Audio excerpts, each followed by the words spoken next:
আসসালামু আলাইকুম ওয়া রাহমাতুল্লাহি ওয়া বারাকাতুহু। গাছ লাগান, পরিবেশ বাঁচান। দরুদেরা কেমন আছেন? আলহামদুলিল্লাহ, দোয়া করছি আল্লাহর অশেষ রহমতে সবাই ভালো থাকেন। তো আমার জন্য দোয়া করবেন, আমার শরীর স্বাস্থ্য যেন আল্লাহ ভালো রাখে।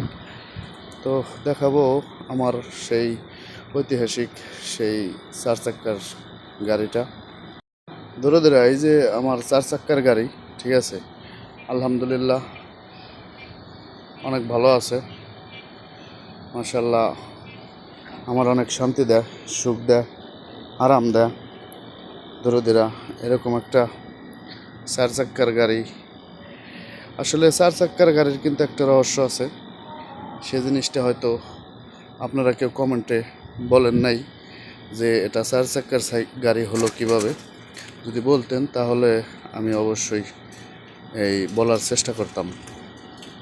তো দরদিরা, এই চার চাক্কার সাইকেল বা চার চাক্কার গাড়ি, আমার এটার কিন্তু বিরাট ইতিহাস। কার জীবনে ঘটে গেছে এই সাইকেলের রাজ রহস্য ঘটনা, যা আজও আমার বাংলাদেশ, এখনও মাতৃভূমির বাংলাদেশ, স্বাধীন বাংলাদেশে এখনও অনেকে আছে যে একটা সাইকেল কিনতে পারে না। অনেক লোক আছে। আল্লাহর অশেষ রহমতে আমি অনেক খোঁজাখুঁজি করে, অনেক ঘুরে তারপরে এই সাইকেলটা নিয়েছি।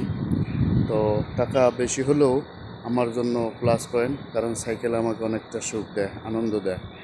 দর্শক, তো আপনারাও এরকম একটা আরামদায়ক জিনিসের ব্যবস্থা করবেন, একটু কষ্ট হলেও।